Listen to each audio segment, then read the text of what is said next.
Hello and welcome to our Chapter 35 video lecture series where we are going to discuss alterations of the female reproductive system. And this first video is going to talk about abnormalities that we have of the female reproductive tract and alterations of sexual maturation. We'll start off with our topics of abnormalities of the female reproductive tract. And before we get into our first syndrome that we have listed here, I wanted to take us back to our development of our reproductive systems. The Wolffian ducts are going to be present around 25 to 30 days of gestation, whereas these Müllerian ducts are going to be present around 40 to 48 days of gestation.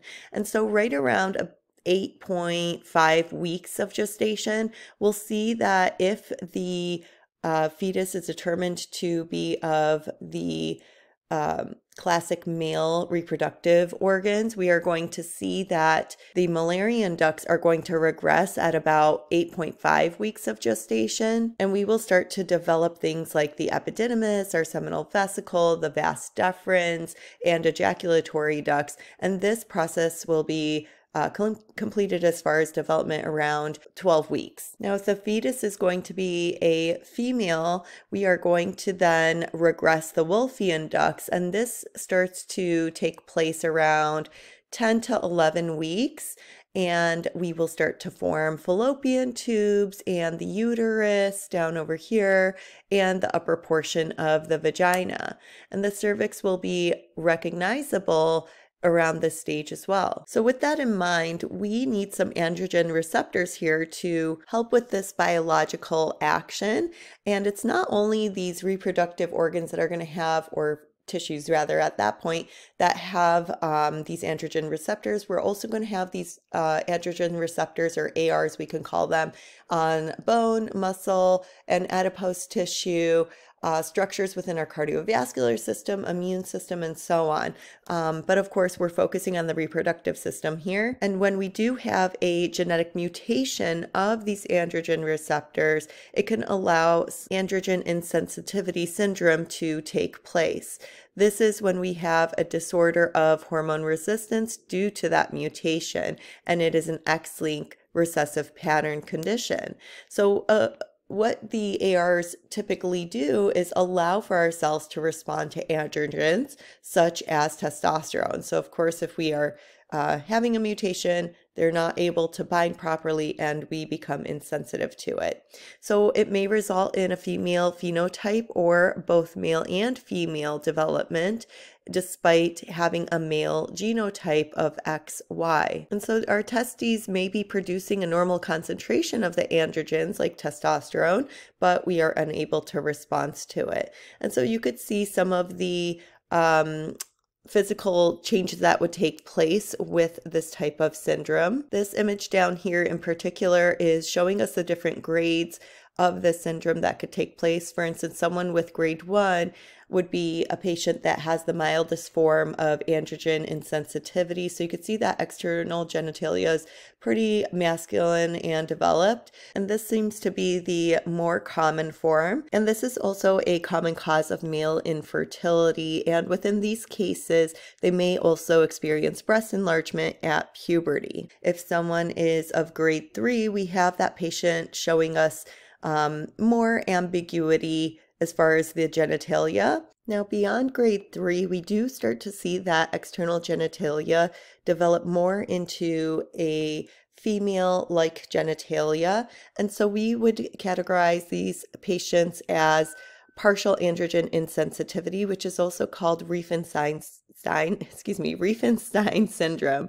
And so with these patients, like we said, we have genitalia that look more female, but the genitalia have both male and female characteristics. So we see, for instance, larger labia majora, which could also be ambiguous and kind of look like a scrotal sac. And someone who is grade 7, these patients are going to have complete androgen insensitivity. So at birth, their external genital organs are more female in appearance, although they have an absence of a cervix, uterus, and ovary, and they may also have a short vagina that ends blindly.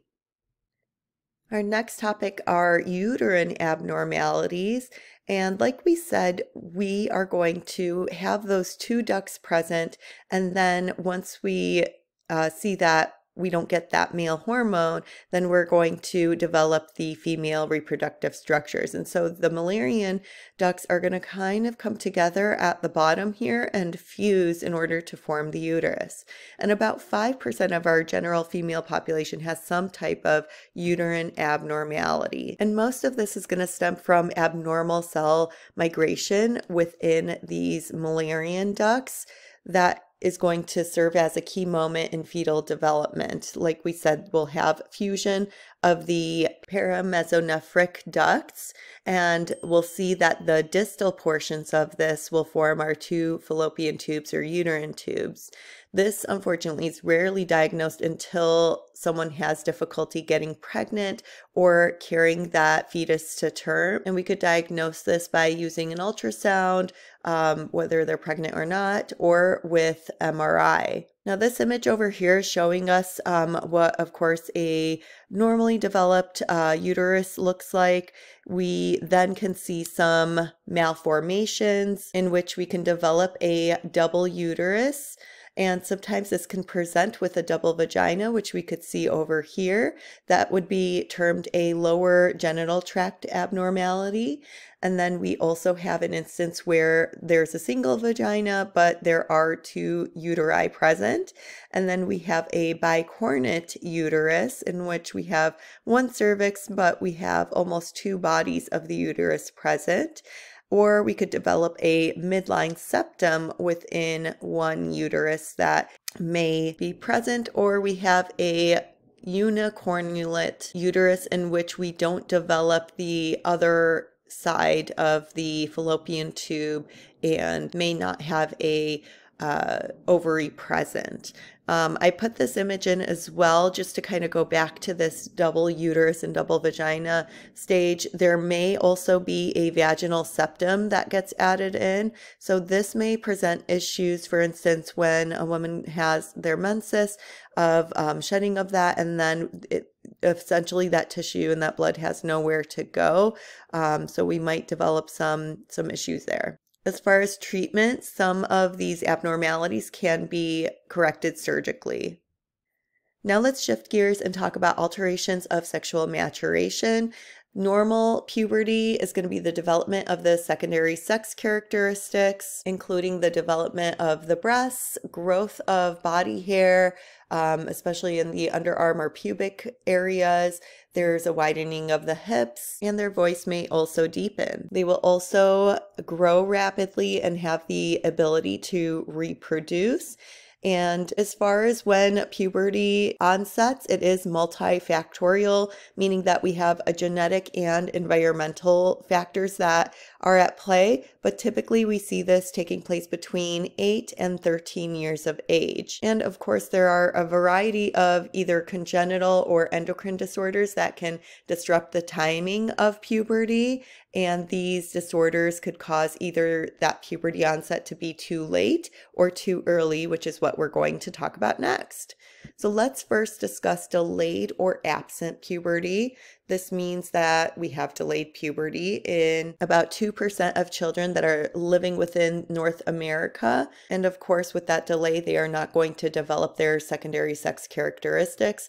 In most cases, there is a physiological reasoning as far as the delay, and it could be familial and is less common in girls than it is in boys. And we diagnose this more retrospectively once puberty does start to develop. And one of the things that we can look at is that hypothalamic pituitary gonadal axis, or if there's some type of systemic disease taking place, which tends to be more common as far as the reasoning behind delayed puberty than the hypothalamic pituitary gonadal axis is. Next, let's talk about precocious puberty. The onset here of the clinical signs is that puberty is taking place before the age of 8. And I had this on the slide previously, but one of the first signs of puberty taking place, or the onset of it, is breast development, known as the LARC or ortholarchy. And that takes place usually at 13 years old. But of course, in the case of where we have precocious puberty, that's going to happen at age 8 or before. And they may also have development of pubic hair. And some of the causes of this could be due to obesity. When a child is obese, it may accelerate the onset of puberty, and also genetic factors. We see that girls of African descent and Hispanic girls are going to begin puberty up to 1 year sooner than the average young female. And most of it, again, is going to be that breast development taking place, but they do not have their menarche, their first period taking place. And then we also have hypothyroidism that could be a cause, tumors, and common household products that may contain molecular compounds that we call endocrine disruptor chemicals, or EDCs, and they may mimic, block, or alter the normal signaling systems of our sex hormone secretion, uptake, and the use of it. So this is growing as far as a popularity and people being aware of certain products that contain EDCs. So I would kind of double check some of the products that you use to make sure that we don't have any of those chemicals or those compounds present. So anyone that is having this precocious puberty taking place requires thorough evaluation to find out what the cause of it is, and if necessary, get treatment for that cause.